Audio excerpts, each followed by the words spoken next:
तिथि।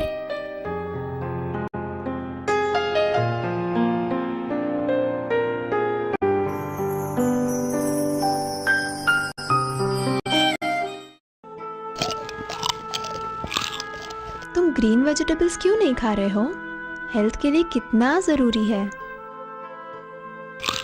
मुझे मालूम है, किंतु मेरे लिए हेल्थ से ज्यादा तिथि का महत्व है।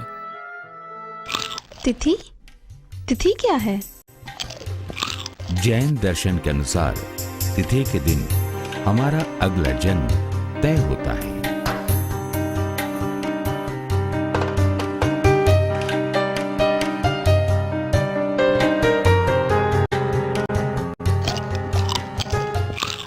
मैं नहीं मानती। एक बार मृत्यु हुई, अपना अंत हो गया, अपने शरीर की राख हो गई, तो फिर दूसरा जन्म कहां से होगा?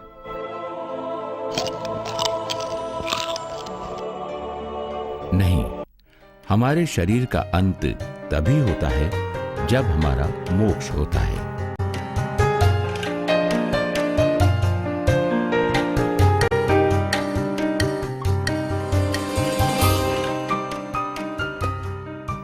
तब तक हमारे कर्मों के अनुसार हमें कोई भी एक गति में जन्म लेना पड़ता है। कोई भी एक गति मतलब? अच्छे कार्य, अच्छे कर्म मतलब शुभ गति।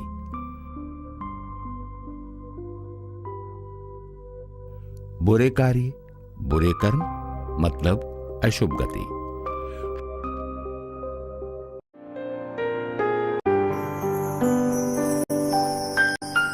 शुभ गति यानी देव, गुरु, धर्म वाली गति अर्थात मनुष्य गति और देव गति।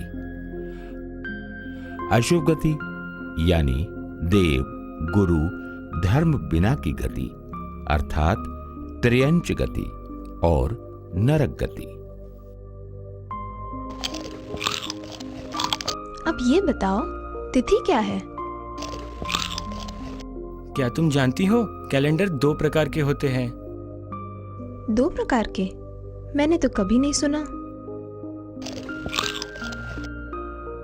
एक जो सूर्य गति के अनुसार है उसे सोलर कैलेंडर कहते हैं। यह स्टैंडर्ड कैलेंडर है जिसके द्वारा हम तारीख, माह, वार देखते हैं। और दूसरा जो चंद्र की गति के अनुसार है उसे लूनार कैलेंडर अर्थात पंचांग कहते हैं, जिसके द्वारा हम तिथि देखते हैं। लूनार कैलेंडर कैसे काम करता है? आप जानते हैं, चंद्र का तेज, चंद्र की चांदनी 15 दिन बढ़ती रहती है और 15वें दिन चंद्र पूर्ण रूप से खिल जाता है, जिसे हम पूनम कहते हैं। और इन 15 दिनों को सुद पक्ष कहते हैं। पूनम के बाद दिन प्रतिदिन चंद्र की चांदनी कम होती जाती है और 15वें दिन एकदम अंधेरा हो जाता है। उसे हम अमावस्या कहते हैं। इन 15 दिनों को वद पक्ष कहते हैं। सुद पक्ष के 5 दिन दूज, पंचमी, अष्टमी, 11 एवं पूनम महत्वपूर्ण तिथि हैं और हम तिथि का पालन करते हैं। वद पक्ष के 5 दिन दूज, पंचमी, अष्टमी, 11 एवं अमावस्या महत्वपूर्ण तिथि हैं और हम तिथि का पालन करते हैं। ये दिन तिथि कहलाते हैं। और इन 10 दिनों में हमारी अगली गति, हमारा अगला जन्म तय होता है।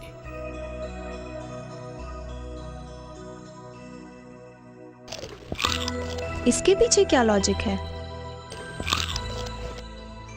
चंद्र की किरणों का असर समुद्र पर पड़ता है, जिसके कारण पूनम के दिन समुद्र में भरती आती है।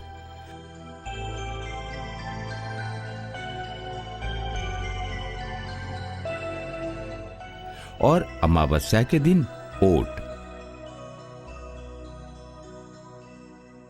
उसी प्रकार चंद्र की किरणों का असर पृथ्वी लोक के हर एक जीव के मन पर होता है।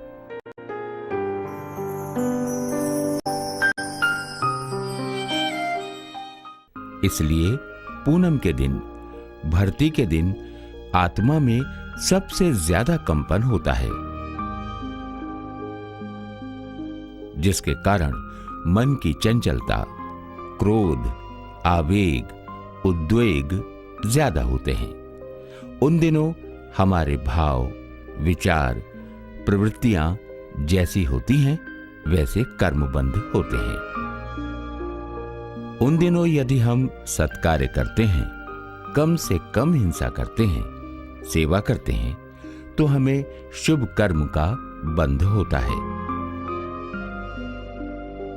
हमें अच्छी गति मिलती है। उन दिनों यदि हम कंदमूल, हरी सब्जी आदि खाते हैं तो हमारी हिंसा का प्रमाण बढ़ जाता है और हमें उसी में जन्म लेना पड़ता है। वो कैसे? कंदमूल यानी कि आलू के एक कंड में असंख्य जीव होते हैं। यदि तुम सुई की पॉइंट पर आलू का एक कंड रखकर माइक्रोस्कोप में देखोगी तो तुमको असंख्य जीव दिखाई देंगे। यदि एक कण में इतने हैं तो एक टुकड़े में कितने होंगे? और एक कटोरी सब्जी या एक प्लेट फिंगर चिप्स में कितने होंगे? यदि हम वो खाते हैं तो हमें कितने जीवों की हिंसा का पाप लगता है, और यदि हम नहीं खाते हैं तो उतने ही जीवों को अभयदान देने का पुण्य मिलता है। आपको क्या करना चाहिए? आप ही सोचिए। कंदमूल खाना चाहिए। उसी प्रकार सब्जी और फल में भी अनेक जीव होते हैं। जैसे भिंडी, जितने बीज उतने जीव। मटर, जितने बीज उतने जीव। सीताफल, जितने बीज उतने जीव। सेब, एक या दो बीज, एक या दो जीव। जितने जीवों की हत्या उतना पाप, उतने अशुभ कर्म और परिणाम। कौन सी गति?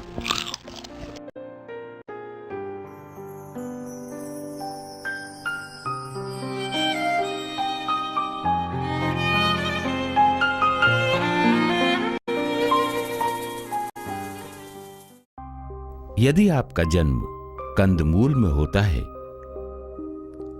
एक शरीर में अनेक आत्मा। यदि त्रियंच में जन्म हुआ, कल्पना कीजिए कचरे के ढेर पर बैठा हुआ कौआ, गटर के पास गंदगी खाता हुआ पिग, इधर उधर भागता हुआ कुत्ता, चूहा खाती हुई बिल्ली। क्या आपको ये बनना पसंद है या भगवान जैसा? तो फिर हमें क्या करना चाहिए? हाँ, हमें जीने के लिए, शरीर के लिए कुछ तो जरूर खाना पड़ेगा। हम पल्सेस खा सकते हैं, क्योंकि पल्सेस के एक दाने में एक ही जीव होता है। यदि हम एक कटोरी मूंग खाते हैं तभी हम गिन सकते हैं उतना ही पाप लगता है, जबकि एक कटोरी आलू की सब्जी में अनगिनत पाप लगते हैं।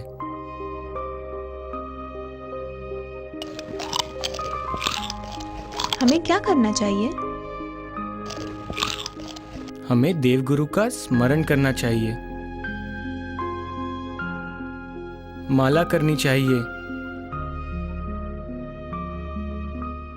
देवगुरु के दर्शन करने चाहिए,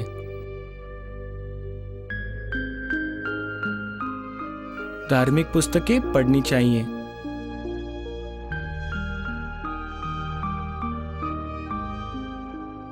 दान देना चाहिए, सेवा करनी चाहिए, जीवों की रक्षा करनी चाहिए। क्या नहीं करना चाहिए? टीवी नहीं देखना चाहिए,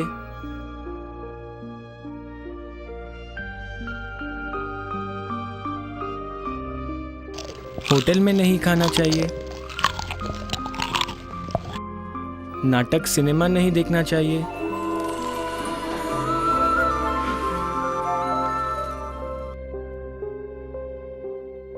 कंदमूल नहीं खाना चाहिए,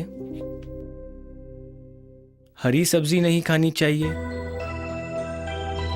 जब हमारे आयुष्य का तीसरा भाग बाकी होता है, तभी हमारे अगले जन्म के आयुष्य का बंध होता है। हमें कौन सी गति में जाना है, हम कौन सी गति में जाएंगे,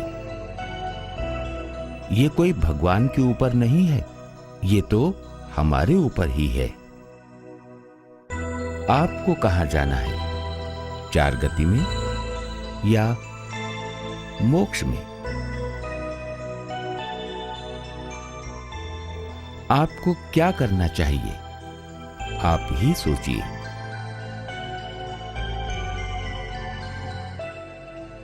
और पुरुषार्थ कीजिए। पूज्य गुरुदेव का आशीर्वाद आपके साथ है।